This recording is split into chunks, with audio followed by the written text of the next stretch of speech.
हम सब समाज में एक इकाई की हैसियत रखते हैं कि हम सब अपना कर्तव्य निभाएं। हमारे अगर अधिकार संविधान ने दिए तो हमारे कर्तव्य संविधान ने बताएं। हम अपने कर्तव्य का निर्वाह करें, जहां तक हमारी क्षमता हो वहां तक हम बुराई को रोकें। क्योंकि हम अगर ठेकेदार नहीं हैं तो फतवे जारी कैसे होते हैं? नहीं, देखिए, फतवे जो हिंदुस्तान में दो तरह के फतवे होते हैं। एक फतवे हमारी जात के लिए है, एक फतवा शरई स्टेट के लिए है। यहाँ पर क्या होता है, मैंने पर्सनल बोर्ड को खत लिखा था। मैंने कहा कि आपके पास जब फतवा मांगा जाए कि बलात्कारी की सज़ा क्या है इस्लाम में, तो आप कहिए बलात्कारी की सज़ा इस्लामी स्टेट में संसार की है। लेकिन हम भारत में एक धर्मनिरपेक्ष जनतांत्रिक राष्ट्र में, एक सेकुलर मुल्क में रहते हैं। यहाँ आईपीसी की फला दफा के तहत ये सजा बनती है। अगर हम ये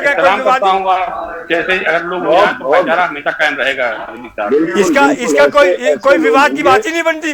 लेकिन होता क्या है कि जब हमें ये मालूम ही नहीं कि संविधान में हमारी मजहबी आज़ादी कितनी है। मैं हिंदुस्तान में वो पहला आदमी था जिसने 3 तलाक के खिलाफ आवाज़ उठाई थी। आप लोग को शायद ना मालूम हो, मुझे कुफ्र का फतवा दिया गया, मैंने उसकी लड़ाई लड़ी। आखिर में वो फतवा देने वाले घुटनों के बल आए, उन्होंने लिखित माफ़ी मांगी मुझसे। तो देखिए, लड़ाई में जितनी मेरी क्षमता उतनी लड़ सकते हैं, बाकी हम लोगों को बता सकते हैं। अमल करवाने का काम सरकार का होता है। अमल करवाना बगैर कानून के दबाव के अमल इम्प्लीमेंटेशन नहीं होता। नबी करीम सल्लल्लाहु अलैहि वसल्लम ने 13 बरस तक के मक्की दौर में दीन की तबलीग की और चंद नफूस के अलावा बाकी लोग इस्लाम में नहीं दाखिल हुए। फिर वही जब हिजरत करके मदीना तशरीफ़ लाए और मदीने में एक छोटी सी रियासत कायम हो गई, और फिर रियासत से जो पैगाम चला वो उनकी हयात में 27,000 मुरब्बा मील के ऊपर इस्लामी स्टेट कायम हो गई। तो वो इस्लामी स्टेट अलग, भारत का इस्लामी कानून अलग। ये चीज़ ये पीर शरीयत के ठेकेदार छुपाते हैं। ये पर्सनल बोर्ड हो या कोई पर्सनल बोर्ड ने आइली कानून को क्यों तस्लीम किया?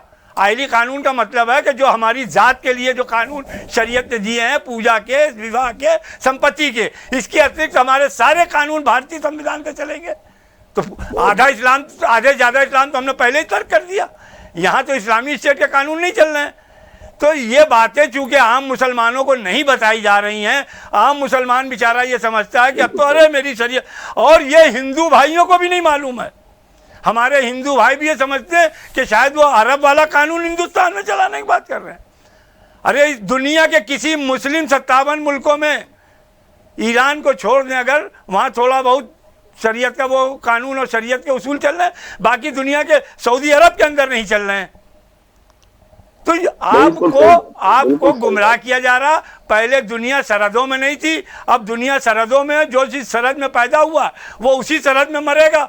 लिहाजा उसको उस सरहद की सुरक्षा की जिम्मेदारी है कि हमारी सरहदें सुरक्षित रहें, हमारा देश सुरक्षित रहे, हमारा आपसी सौहार्द सुरक्षित रहे। ईश्वर को जाने वाले किसी मार्ग से कोई जाना चाहता है जाए, हमें उस पर आपत्ति नहीं करनी चाहिए। मैंने तो अभी ये भी कहा था कि ये जो रामनवमी के जुलूस में कुछ हमारे नासमझ बच्चों ने अगर कहीं मस्जिद पर या किसी जगह दरगाह पर रंग फेंक दिया तो उनको गाली देने या उनको सज़ा दिलाने से सुधार नहीं होगा, बल्कि उनसे प्यार से पूछो, बेटा तुम्हारे रंग से अगर तुम्हारी आस्था बढ़ रही, आओ हम तुम्हें मस्जिद के अंदर ला रहे हैं, रंग डाल लो, देखे क्या कैसे नहीं वो पानी पानी होंगे। तो झगड़े का काम कांटे को कांटे से नहीं निकाला जा सकता है। लेकिन हमें, अगर तुम दुनिया में अल्लाह का आखिरी पैगाम हो, तुम अगर ये कहते हो, कुरान में ये कहा गया कुंतुम खैर उम्मतिन उखरिजत लिन्नास तामरूना बिल मारूफ व तनहूना अनिल मुनकर व तु'मिनूना बिल्लाह, तुम वो बेहतरीन गिरोह हो, तुम्हें इंसानों की भलाई के लिए बर्पा किया गया, मुसलमानों की भलाई के लिए नहीं, इंसानों की भलाई के लिए बर्पा किया गया। क्योंकि तुम लोगों को बुराई से रोकते, भलाई का हुक्म देते। आओ इस पर काम करो। हिंदुस्तान में करोड़ों हिंदू ऐसे हैंगे जो ये आपके साथ मिल करके इस रास्ते पर चलने के लिए तैयार हैं, लेकिन आप अपना मनसब, अपना हक अदा करने वाले बनो। गाली का जवाब गाली नहीं है। हम उन नौजवानों से रिक्वेस्ट करेंगे जो हमारे क्या कहते हैं हिंदू भाई हैंगे, जो सनातन धर्म को फॉलो करते। सनातन धर्म में कहीं नहीं कहा गया कि दूसरों के अधिकार के जो है हनन करके और तुम जय श्री राम के नारे लगाओ। जय श्री राम का मतलब है राम नाम सत्य है, सत्य बोलोगे तो मुक्ति है। और सत्य यह है कि मनुष्य मनुष्य का दर्द समझे, मनुष्य मनुष्य को दर्द पहुंचाने वाला ना बने। यह है सत्य का मार्ग।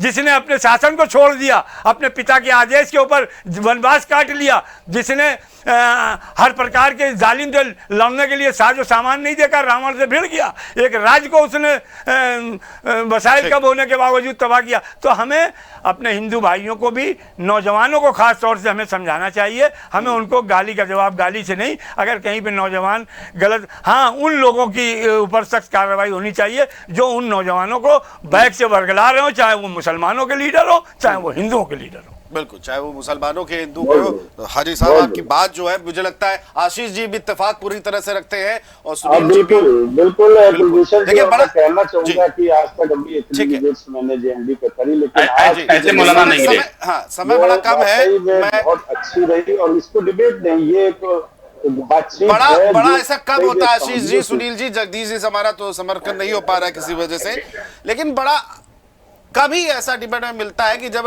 सारे पैनलिस्ट जो होते हैं एक बात पे सहमत होते हैं। और आज हाजी साहब की बात पे आशीष जी भी सहमत है, सुनील जी भी सहमत है, जगदीश जी मैं तो सलाम करता हूं, वो भी सहमत है।